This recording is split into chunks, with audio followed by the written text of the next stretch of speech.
இந்த படத்தோட ஃபர்ஸ்ட் ஹாஃப்ல ஆக்சிடென்ட் ஆகி ஹீரோ எப்படி படுத்த படுக்கை ஆகிறாரோ அதே நிலைமை தான் இந்த படத்துக்கும். இந்த படத்தோட ஃபர்ஸ்ட் ஹாஃப்க்கு அப்புறம் செகண்ட் ஹாஃப் அப்படின்றது ஆக்சிடென்ட் ஆகி படுத்த படுக்கையா தான் இருக்குது.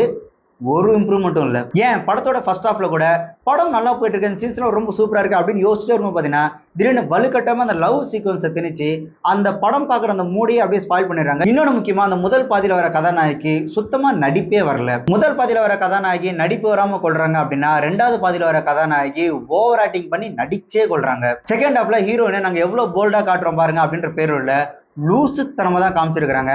செகண்ட் ஹாஃப்ல ஹீரோயின்ல மொத்த படமே ஒரு மாதிரி சொதப்பலா ஆயிடுச்சு. செகண்ட் ஹாஃப் மொத்தமே பாத்தீங்க அப்படின்னா அவங்க எடுத்துக்கிட்ட கதையில இருந்து அப்படியே மொத்தமா விலகி போயிடுச்சு.